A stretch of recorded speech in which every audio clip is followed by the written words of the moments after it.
Baik lagi di Paling Podcast, Pajak Linggo Podcast. Emang boleh sepodcast itu? Oke kawan pajak, balik lagi bersama saya Ferial Gustian sebagai co-host tetap di Paling Podcast kali ini. Namun pada hari ini saya sendiri ya, tidak ditemani oleh host magang seperti biasanya. Namun hari ini saya ditemani oleh dua orang pegawai dari KPP Pratama Lubuk Linggau. Silakan perkenalkan diri dulu mungkin dari yang ujung. Oke, perkenalkan nama saya Krisnaldi, biasa dipanggil Aldi. Mas Aldi. Pekerjaannya apa, Mas? Jabatannya? Jabatannya sebagai jurusita. Jurusita. Iya, Oke. jurusita. Kalau yang di tengah ini juru apa? Ya, nama saya Deno Alendongoran. Ya sama seperti yang di sebelah saya jurusita juga. Jurusita juga. Iya, benar sekali, Mas. Jurusita ini kayaknya tidak asing gitu ya kita ya. Cuman kayaknya spesifikasi jurusita pajak ya. Iya, Bang jurusita Deno dan pajak. Bang Aldi ini ya. Benar. Bisa dijelasin nggak Mas? Jurusita pajak tuh apa gitu? Apa bedanya dengan jurusita yang lain gitu? Jurusita pajak ya. Kalau di pajak sendiri ada di UPPSP itu nomor 19 tahun 197. Terus diperbarui di nomor 19 tahun 2000. Dan yang terakhir tuh peraturan terbaru tuh ada yang PMK nomor 61 tahun 2023. Yang intinya Hafal sih, ya? yang intinya tadi saya tadi baca. Oh iya, saya pikir karena Makanya- memang makanya- namanya juru itu kan ahli ya. Sambil mikirin ya, benar nggak nih tadi? Ya, Jadi inti tugas utamanya itu jurusita dikasih amanah lah sama negara kita untuk melakukan tindakan penagihan seketika sekaligus. Jangan penagihan seketika sekaligus. Iya. Apa tuh penagihan seketika sekaligus? Nah, iya. Penagihan seketika sekaligus itu dari tindakan penagihan dari mulai surat teguran, pertama itu surat teguran, Surat surat teguran. paksa, melakukan penyitaan, melakukan lelang, melakukan pencegahan sampai melakukan penyanderaan wajib pajak. Itu secara gambaran umumnya. Atau rangkaian kegiatan penagihan tadi ya. Iya. Jadi kalau nggak salah dia ada yang pasif, ada yang aktif ya kalau nggak salah Iya. penagihan. Yang pasif yang STSP itu ya. Pasif Atau itu gimana dari tuh? teguran itu pasif. Oh teguran, Iya. teguran pasif. Teguran masih peringatan pertama lah istilahnya. Oke. Sama beberapa itu ada surat himbauan. Itu pasif. Setelah surat teguran masuk ke surat paksa. Surat paksa. Itu udah mulai aktif mulai dari situ. Mulai dari tagihan situ aktif. aktif. Itu ada apa ya? Kayak yang jangka waktu sistemnya gimana itu Mas? Kayak yang apakah tiba-tiba WP nggak bayar-bayar terus kita terbitin surat teguran atau kayak yang WP ini tagih gitu. Kayak yang kepikiran mau nagih si A si B gitu atau ada ketentuan-ketentuannya gitu Iya, gimana? iya.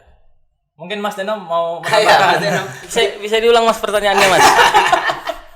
Ya gini Mas, maksudnya untuk melakukan penagihan itu tadi itu ketentuannya gimana gitu loh. Wajib pajak seperti apa nih yang masuk ke ranah penagihan itu tadi? Ya, jadi penagihan itu bukan proses pertama ya. Itu proses udah termasuk proses terakhir lah. Kita itu dasar penagihan itu kan kita bergerak ketika ada ketetapan. Kalau ketetapan itu dari kantor pajak itu ada dua, bisa dibilang dua lah kita dasarnya itu SKP dan STP. SKP dan STP. Ya, SKP dan STP. Apa itu panjangannya? Surat tagihan pajak dan surat ketetapan pajak. Oke. Yang surat ketetapan pajak itu hasil dari pemeriksaan, STP itu dari laporan-laporan yang terlambat seperti itu. Nah, penagihan itu masuk setelah ada dari AR, account representatif, dan dari fungsional pemeriksa pajak. Setelah melakukan pengecekan datanya, mereka menerbitkan lah itu ketetapan-ketetapan tadi, itulah yang menjadi dasar penagihan. Dan dari situlah ranah dari penagihan itu mulai. Oke, berarti penagihan ini bergerak ketika mendapatkan dasar ya, yang mana dapatnya tadi dari AR maupun fungsional pemeriksa ya. Ini kalau yang mana dasarnya tadi SKP dan STP. Karena kalau tindakan penagihan itu seperti lebih ke tindak lanjut sih, tindak lanjut. Iya. Oke, nah itu kapan itu Mas Deno, Mas Aldi? Surat teguran itu diterbitkan itu kepada wajib pajak yang kayak gimana gitu? Yang udah setahun nggak bayar atau yang udah berapa lama nggak bayar gitu? Iya. Siapa nih? Mas Boleh. Rizal. Kalau nggak saya nih aja. Oh, boleh. Boleh. Jadi gimana Mas Rial? Karena sebelum ini saya ada baca-baca juga dikit. Oh iya. Ya jadi kalau penagihan itu mungkin tadi saya mau nambahkan juga beberapa informasi yang dasar penagihan itu selain STP sama SKP itu juga ada kalau misalnya wajib pajak surat keberatan, SK dari keberatan atau SK apa? Surat ketetapan pajak tambahan, surat SKPKPT. kalau misalnya ada keberatan ditolak kan ada nambah lagi tuh sanksinya. Itu juga bisa sebagai dasar. Intinya penagihan itu bisa bergerak kalau ada produk hukum yang sudah jatuh tempo. Oke. Nah, setelah jatuh temponya berapa lama? Kalau STP dan SKP itu biasanya 1 bulan. 1 bulan. Nah, setelah 1 bulan itu wajib pajak dikasih waktu setelah diterbitkan STP sama SKP. Kalau misalkan dalam 1 bulan itu belum ada pembayaran dari wajib pajak, 7 hari setelah jatuh tempo STP SKP itu 1 bulan itu bisa diterbitkan surat teguran. Nah, surat teguran itu kita terbitkan. Biasanya kita kerjasama di sini dengan jasa ekspedisi pengiriman surat NCS kita kerjasamanya. Nah itu kita kirimkan surat. Jadi bukan tadi berapa pertanyaannya misalkan apa sih kriteria wajib pajak kita kirimkan surat teguran? Ya, pokoknya semua ketetapan yang sudah jatuh tempo dan jatuh temponya udah lewat 7 hari itu kita terbitkan surat teguran. Surat teguran itu kita kirim lewat jasa NCS ke alamat-alamat sesuai NPWP dari wajib pajak yang memiliki tunggakan itu. Oke, berarti emang dasarnya adalah tunggakan pajak ya, pajak-pajak yang sudah menunggak karena sudah melewati waktu jatuh tempo. Ditambah 7 hari. Iya. Oke.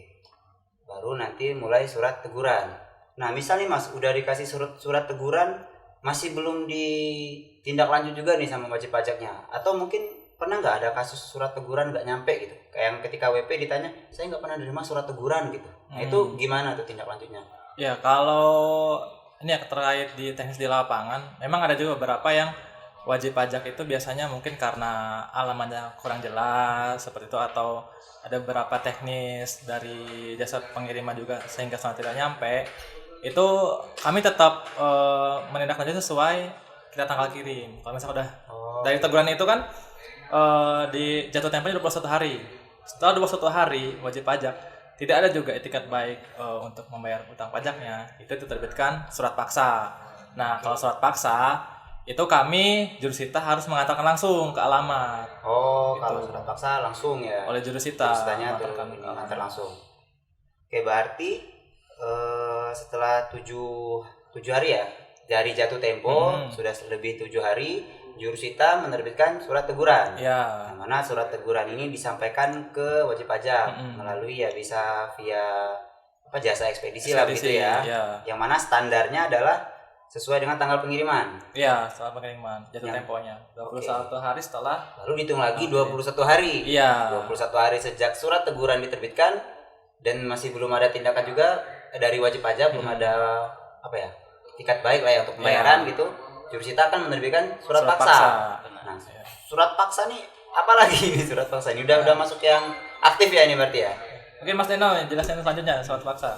Surat paksa itu ya itu udah seperti peringatan keras lah. Oke. Peringatan keras untuk wajib pajak untuk segera membayarkan tunggakannya. SP2 lah ya, SP2 ya. Udah di SP1 masih enggak ini SP2 gitu ya. Isinya itu ya isinya itu tunggakan, berapa nominal tunggakannya serta perintah untuk segera melakukan pembayaran paling lama 2 kali 24 jam. 2 kali 24 jam. Nah, kalau perintah surat paksa itu memang agak keras karena dari situlah mulai dasar penagihannya itu. Oh, yang penagihan aktif tadi ya? Iya, penagihan aktif. 2 kali 24 jam. Makanya kita perlu ketemu dengan wajib pajaknya secara langsung, kita sampaikan, kita diskusi terkait tunggakannya itu. Makanya kita butuh wajib pajak juga untuk kooperatif ketika disampaikan, seperti itu sih. Berarti memang pada dasarnya kalau bisa konfirmasi dulu ya, mungkin ya Bang Mas Aldi, Mas Deno ya, ketika nerima surat itu mungkin dikonfirmasi dulu sehingga mungkin ya tindakannya tidak perlu sampai berlanjut kepanjangan ke belakangnya lagi gitu ya. Benar. Dari situ juga kan kita saat menyampaikan surat paksa itu kan ada berita acaranya bahwa kita itu buktinya kita mengantarkan sampai pada orang yang tepat. Nah, disitulah mungkin wajib pajak bisa menceritakan kondisinya Karena kita nggak ujuk-ujuk langsung nagih kayak gitu kan. Iya. Nah, kita pasti kita cari tahu juga kondisi wajib pajaknya seperti apa, kondisi keuangannya apakah sudah tutup atau seperti apa gitu. Makanya kita butuh wajib pajaknya itu kooperatif. Oh iya, jadi kepikiran juga nih Mas, kan sebagai seorang manusia juga lah ya. Ya. Ada nggak sih rasa iba gitu loh ketika melaksanakan penagihan ketemu wajib pajak yang mungkin menceritakan gimana kesulitannya gitu-gitu. Nah itu gimana nanggepinnya atau menghadapinya tuh gimana biasanya? Kalau saya Pak ya, yang pasti kita berdasarkan data lah Pak ya. Oh, berdasarkan data. Ya, jadi kita udah beberapa kali lah, misalnya sering lah ketemu wajib pajak ya, datang ke sini, kita tagih, misalnya kita lakukan tindakan penagihan, datang ke sini mohon untuk supaya tidak dilakukan. Ya kita dengar ceritanya, kita pahami maksudnya, terus ya tetap kita cek dengan data. Oke. Nah kita ya mungkin kita bandingkan dengan harta atau pelaporan yang selama ini seperti itu sih. Oh, berarti tetap harus dikuatkan dengan data tadi Iya ya. benar, karena kita kalau di penagihan itu dasarnya hukum. Jadi kita nggak bisa ngelepas gitu aja misalnya bertindak sesuka hati gitu, enggak bisa. Pada dasar hukumnya ya. Iya. Dan tadi konfirmasinya juga 2 kali 24 jam ya. Iya benar. Lumayan lah. Tamu lapor RT aja 1 kali 24 jam kan. Ini masih 2 kali 24 jam. Berarti masih ada lumayan cukup spare waktu lah ya. Nah, misal nih udah 2 kali 24 jam wajib pajak masih kayak yang surat apa ini? Udahlah simpan aja gitu. Nah, terus sampailah lewat 2 kali 24 jam, apa nih tindakan selanjutnya? Ya, kalau sudah sampai surat paksa ya itu kan intinya yang tadi udah ya surat penyekatan final lah sebelum penyekatan aktif.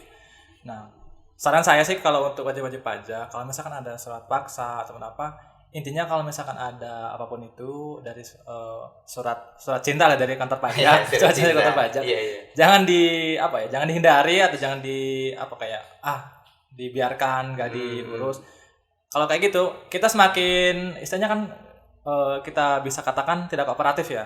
Kalau misalnya datang kan kita bisa datang ceritakan kondisinya kayak gimana gitu kan. Nah itu kan kita butuh data lebih dari wajib pajak kan, karena kan kita kalau dari sini kan hanya berdasarkan data di komputer data turunan dari pusat itu kan datanya, tanpa kita tahu kondisi sebenarnya di lapangan seperti apa. Nah itu kan dengan kita yang surat pasal datang ke lapangan terus ditambah cerita dari pajak, itu kan menambah informasi tambahan bagi kita untuk ya kembali lagi ke membuat kebijakan bagaimana mengatasi wajib pajak ini dengan case-case ya tertentu. Pasti wajib pajak punya masalah masing-masing lah, belakangnya beda-beda. Itu kan kita selainnya itu yang tadi kata rekan saya, kita tetap by data, cuma kita harus juga bandingin dengan di lapangannya kondisi seperti lapangan apa. Nah kalau misalkan ternyata memang udah nggak ada lagi nggak digubris lah istilahnya surat paksa kita, nah itu bisa lari ke yang penaktif itu ke penyitaan. Nah penyitaan itu bisa ada 2, ada sita aset rekening sama sita aset fisik. Oke, apa aja tuh? Kalau sita aset fisik tuh, kalau sita aset rekening jelas lah ya. Itu rekening ya berarti. Nyitanya gimana tuh? Kalau sita aset rekening itu awalnya kita lakukan pemblokiran terlebih dahulu. Oh, diblokir. Jadi kita kirim surat ke bank yang biasanya kita bank BUMN pasti kita kirim suratnya permohonan pemblokiran. Nanti bank menjawab bahwa atas nasabah ini tuh ada di bank A B C D kita. Itu kan fungsinya supaya uang itu ya di freeze lah istilahnya. Jadi nggak bisa uangnya bisa masuk tapi nggak bisa keluar. Bisa keluar. Itu. Oh iya. Jadi kayak perangkap ikan ya. Iya. Bisa masuk nggak bisa keluar. Jadi uang masuk bisa masuk nggak bisa keluar. Nah itu lalu kalau sita rekening harus pemblokiran terlebih dahulu. Baru setelah kita blokir, kita buka rekeningnya, kita lakukan penyitaan. Datang di bank di mana rekening itu terdaftar sita rekening. Kalau sita aset ya kita langsung lakukan penyitaan, misalkan asetnya aset fisik kendaraan ataupun berupa yang lain, misalkan yang normalnya kan tanah bangunan, terus kendaraan ataupun misalkan aset-aset fisik lain yang mempunyai nilai ekonomis lah, batu yang bisa cincin kita gitu. Bisa batu cincin ya. Kalau misalkan punya nilai kalau berharga bisa ya. Iya. Keluarga nggak bisa ya. Karena harta yang terlalu keluarga terlalu berharga. Terlalu berharga ya, betul. Karena harganya tak ternilai ya. Iya. Tak ternilai. Nggak bisa nutupin utang pajak juga. Oke, Kak tadi berarti selanjutnya kalau memang masih belum ada pembayaran, jurusita bisa melakukan tindakan selanjutnya yaitu penyitaan ya. Penyitaan berupa aset-aset wajib pajak. Jadi Iya. ada rekening, ada fisik tadi ya. Iya, aset non keuangan lah istilahnya. Sejauh ini aset apa aja sih yang pernah disita nih sama Mas Aldi sama Mas Deno? Aset-aset wajib pajak Kalau apa saya aja sih nih? sejauh ini aset yang pernah saya sita tuh aset rekening, Rekening. tanah dan bangunan. Itu sih kalau saya. Oh, bangunan pernah? Pernah Apa itu? Rumah. rumah. Oh, rumah. Kalau Mas Deno? Kalau aku Kapal pesiar? enggak. Oh, enggak ya. Belum Karena di ada. sini nggak ada laut ya. Iya, enggak tahu. Iya, iya. Aneh kalau di sini. Iya, iya, Iya, iya. iya. Mungkin hampir sama sih. Rekening, tanah bangunan, terus apalagi kendaraan, Kendaraan bermotor ada. kendaraan Kalau bermotor seperti itu. Misalnya saham, aset-asetnya seperti itu kan juga bisa gitu.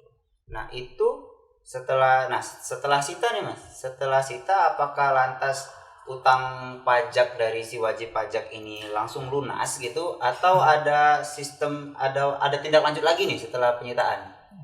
Tergantung aset sitanya apa dulu nih dan nilainya gitu. berapa. Hmm. Jadi kalau udah kita sita itu tuh dari penyitaan itu dikasih waktu 14 hari Oh, dari untuk penyitaan wajib dikasih pajak 14 hari. melunasi utang pajaknya. Oke. Nah, kalau misalkan ternyata dalam 14 hari itu wajib pajak tidak melunasi utang pajaknya atau tidak etikat baik, nah dengan terpaksa aset itu kita lakukan lelang. Oh, dilelang. Iya. berarti.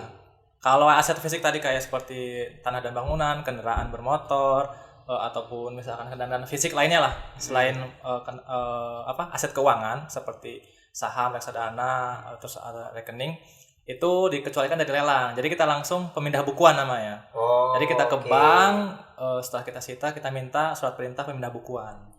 Kalau yang aset tadi kita melalui lelang, nanti kerjasamanya dengan KPKNL, Oke. kantor pelelangan negara. Kalau Linggau biasanya sama Lahat.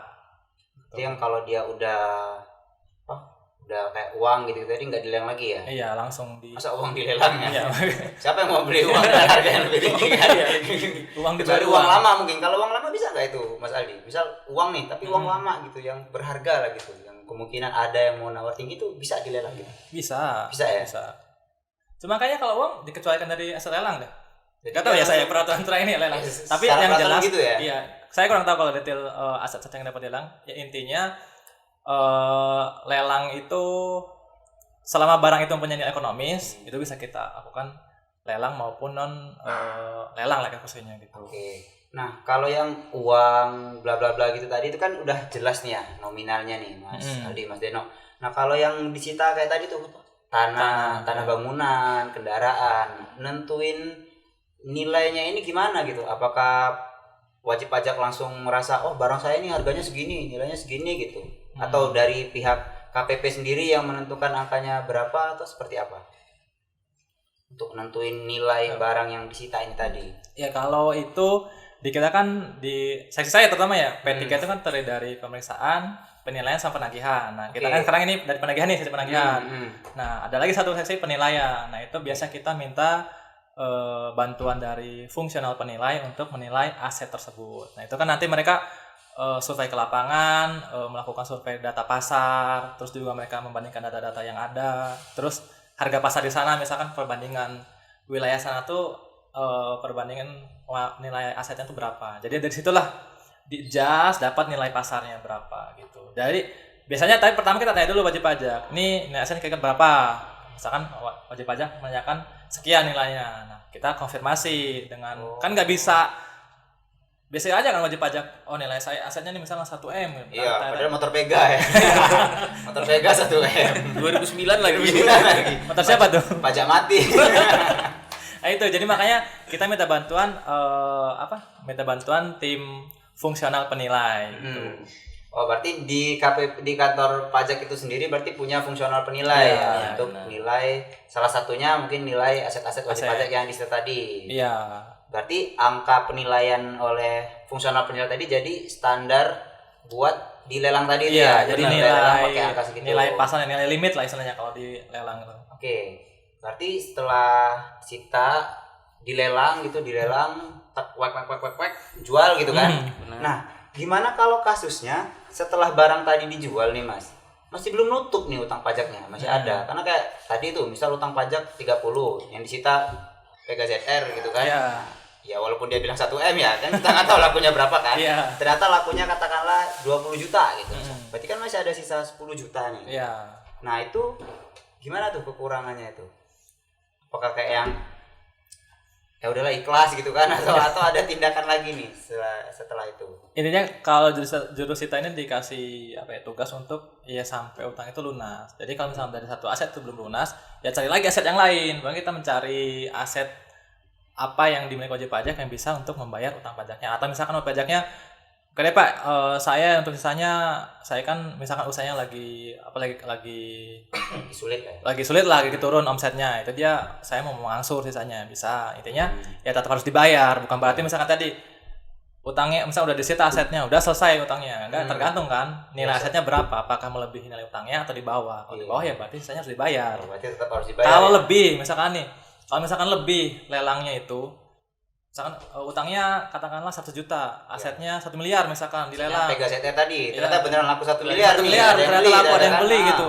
Nggak tahu siapa yang beli 1 Iya, miliar. ada yang beli. Apa sih? Orang kaya mana yang mau beli? Atas kelebihan uang itu dibalikin ke wajib pajak. Oh, dikembalikan ke Iya. wajib pajak.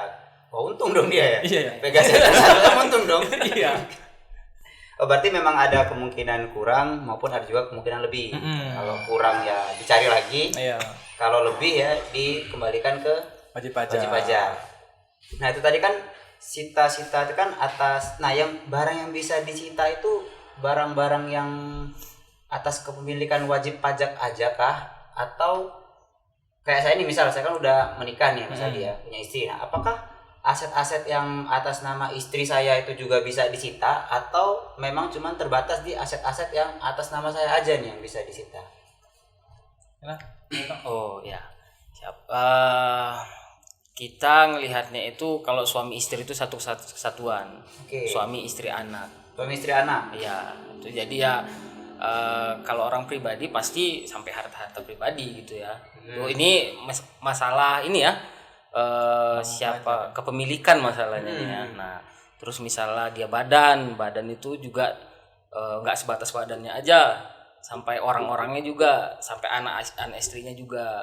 Orang-orang yang mana nih, Mas? Misalnya pengurusnya, pengurus, direkturnya, Oh, yang ada di akta pendirian gitu ya. Benar, Kalau benar. nama-namanya tertera di akta pendirian berarti bertanggung jawab atas utang-utang pajak badan gitu ya. iya, pajak perusahaannya itu. Itu ya kembali ke itu masalah definisi lah ya Mas ya. Hmm. Masalah definisi siapa yang bertanggung jawab atas apa gitu. Cuman ya kita tetap bisa sampai istri atau anaknya. Istri dan anaknya tetap bisa ya. Iya. Karena dianggap satu kesatuan. Satu kesatuan. Oh gitu. Soalnya kan mana tahu nih Mas, misal nih ada kejadian di mana kayak yang wah kayaknya saya bakal ditagih pajak nih. Terus hartanya mau dialihkan nih gitu. Iya. Dan nah misal nih kantor pajak mendeteksi ada yang mau melakukan itu gitu misalnya. Gimana nih reaksi dari pajak?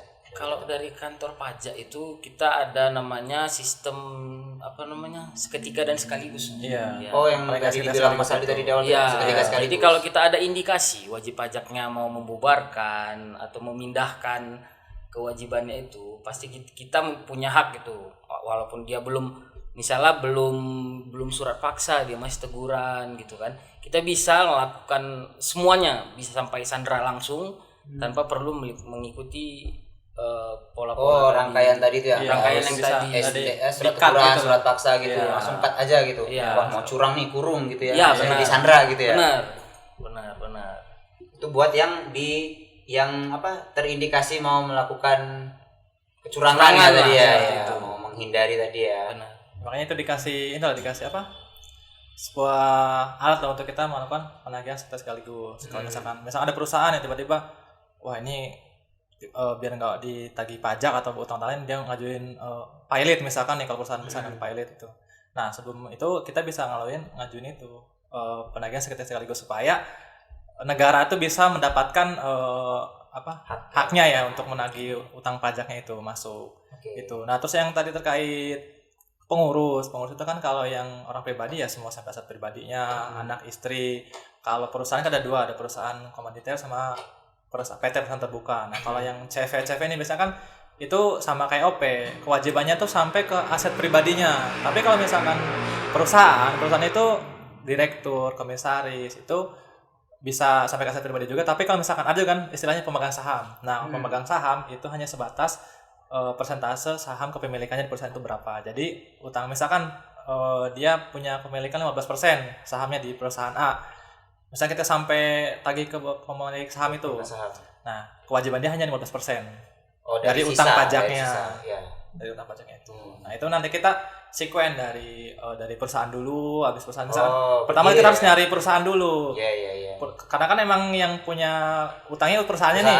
Iya. Kalau perusahaan udah habis, asetnya kalian bisa kurang nih. Udah kita semua asetnya kurang. Ternyata mereka tadi nggak laku 1 M kan. Iya. Tutup. Cari lagi ke pengurusnya tadi ya. Baru lari ke pengurus. Pengurus. Nah, direktur, komisaris, nah turun lagi ke pengurus pasti ke pemegang saham. Jadi turun-turun gitu. Ada ini ya, ada tahapannya. Jadi nggak langsung misalkan tiba-tiba langsung ke pemegang saham, ke pengurus misalkan ya perusahaannya dulu yang kita itu. Kalau gitu kan saya mau beli saham. Atau ada utang pajak saya yang ditagih. Enggak ya, tadi memang berurut dulu ya. Dari badannya dulu, pengurus, baru nanti ke pemegang saham. Memang masih kurang juga ya. Nah, gimana kalau selain itu ada atau emang cuma itu aja seketika sekaligus itu? Yang tadi yang mekanisme yang dari surat teguran, surat paksa, bla bla bla. Terus sama ada juga yang namanya seketika sekaligus. Seketika sekaligus itu yang untuk itu istilahnya dia bisa memotong timeline yang tadi itu loh. Potong jalur tadi ya. Iya, dilakukan itu kan baiknya. Selain yang tadi ada sita, terus ada lelang, ada pemblokiran dan lain-lain itu kan ada lagi tindakan penagihan yang bisa kita lakukan, itu pencegahan sama penyanderaan gitu. Oke, jadi kalau misal tadi masih kurang nih, ternyata misalkan dia mau kabur misalkan nih, mau kabur ke luar negeri, itu bisa kita lakukan pencegahan namanya. Gitu. Jadi dia nggak bisa keluar negeri. Bisa keluar negeri. Gitu. Keluar kota bisa tapi. Bisa ya. Masih bisa keluar kota. Kita kerja sama imigrasi lah. Oh gitu. Berarti ada cegah dan Sandra. Kalau Sandra tadi? Kalau Sandra ya berarti orangnya kita istilahnya dikurung lah, dimasukkan penjara. Oh berarti emang di suatu tempat khusus gitu ya? Iya. Kurung gitu ya? Mungkin punya pengalaman rekan saya nih, Deno. Mas Deno pernah punya pengalaman? Dapat warisan sih lebih tepatnya. Warisan aja. Oh warisan dari juri kita sebelumnya? Iya. Nah gimana tuh Mas? Mungkin bisa diceritain? Ya saya dapat infonya sih dulu ya. Kalau penyanderaan itu ya tujuannya untuk supaya bisa mendapatkan pelunasan utangnya itu. Nah kemarin itu ya nggak lunas juga. Lunas juga ternyata. Orangnya udah di penjara.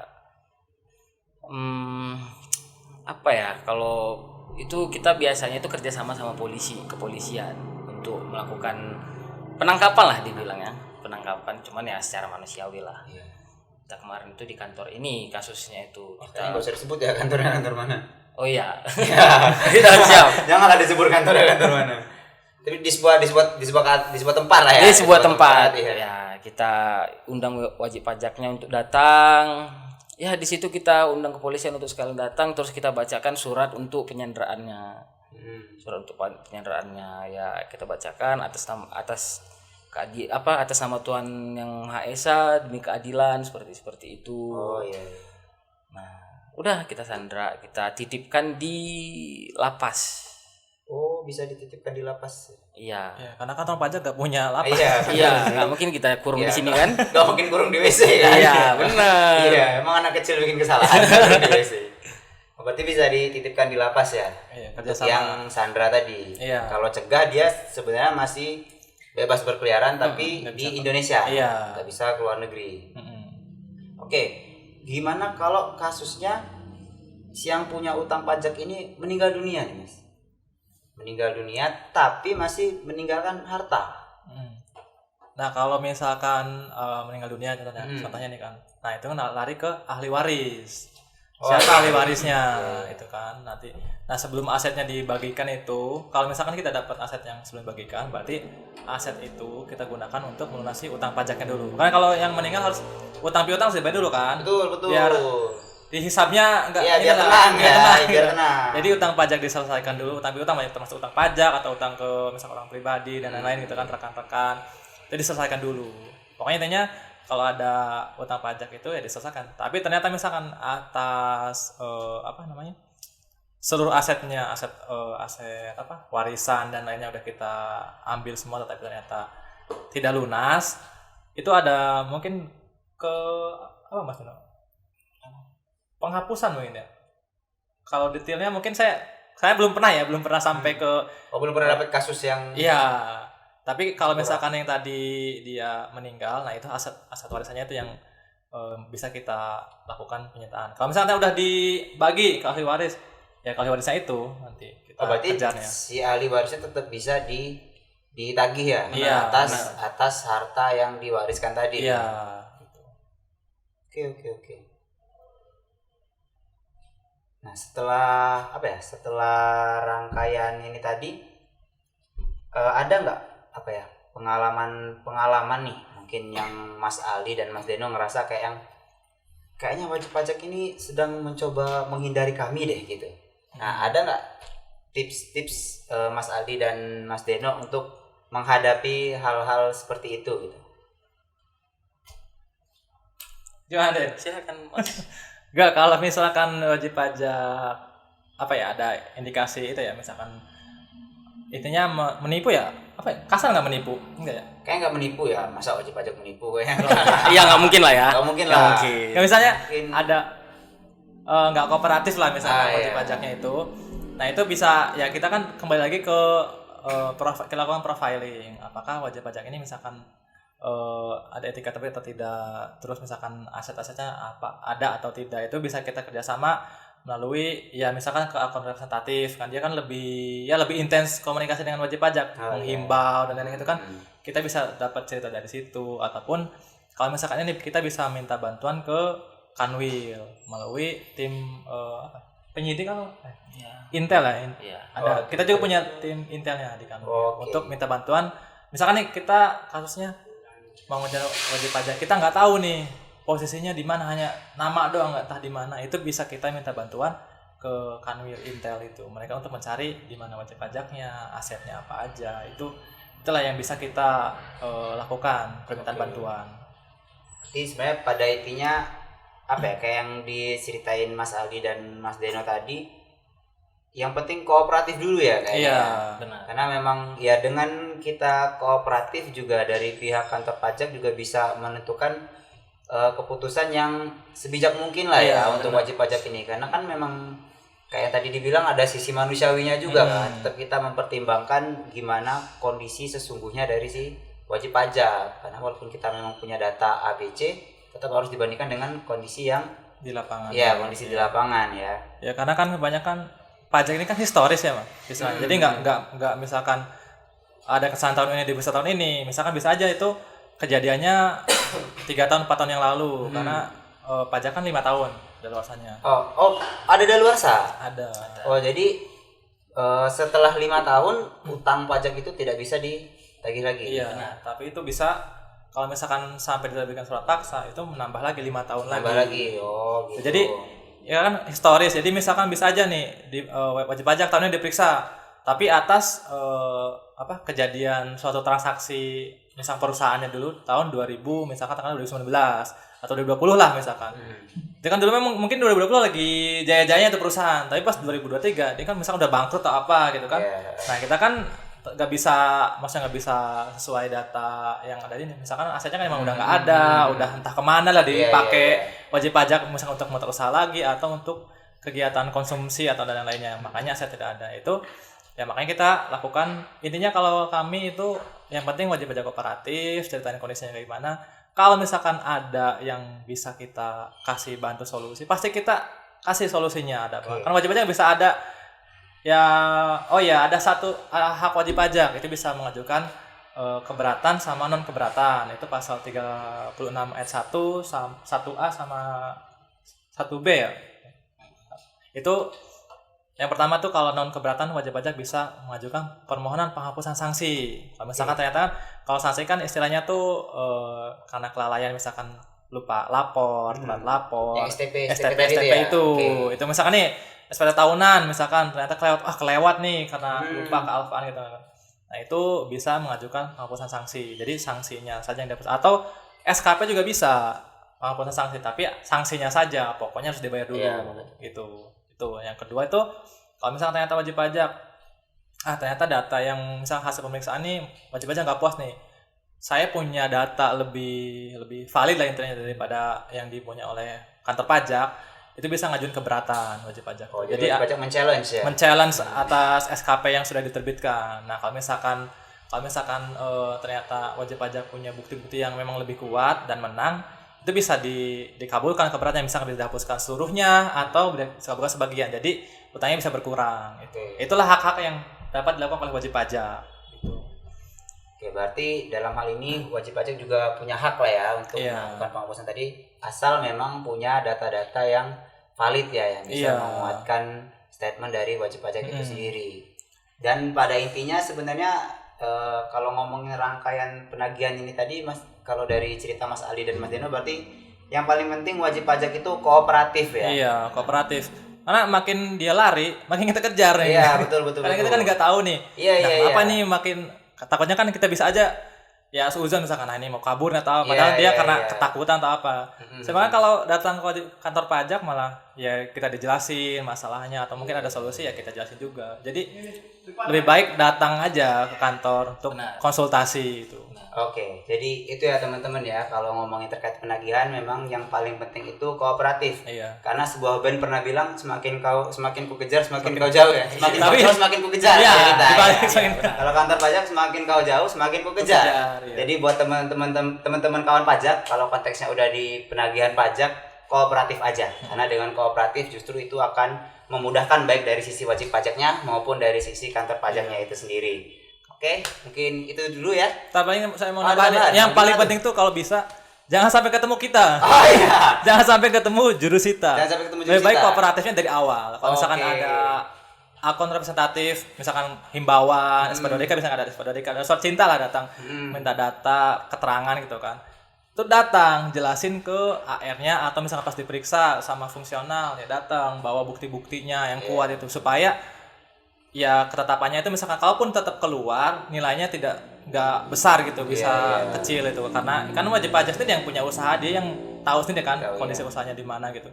Situ kalau udah sampai penagihan tuh agak susah tadi untuk membatalkan ketetapannya, yaitu cuma dua tadi, keberatan sama non keberatan. Itu aja kan ada prosesnya. Terus kalau misalnya yang keberatan itu kan misalkan ditolak nambah sanksi 30%. Kalau naik lagi ke banding misalkan masih puas banding, ditolak nambah lagi 60%. Itu kan malah jadi nambah lagi waktu, betul. Biaya dan uang itu kan. Biaya rugi waktu ya. Jadi intinya di awal itu ya kooperatifnya di awal gitu. Dan sama itu lagi, kalau misalkan punya usaha, pencatatan atau pembukuan itu kan misalkan bukan perusahaan-perusahaan kecil ya, pencatatan minimal rapi.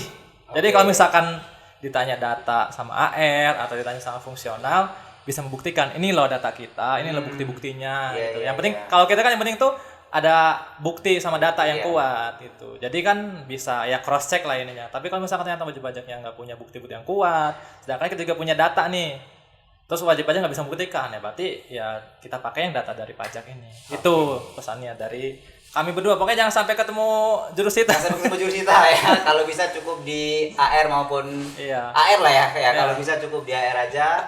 Usahakan semaksimal mungkin kooperatif di situ. Ya pokoknya banyak-banyak ngobrol lah ya dengan AR. Jangan takut dan jangan lari. Lebih baik dibicarakan. Oke, mungkin teman-teman kawan pajak cukup di situ dulu edisi Paling Podcast kali ini.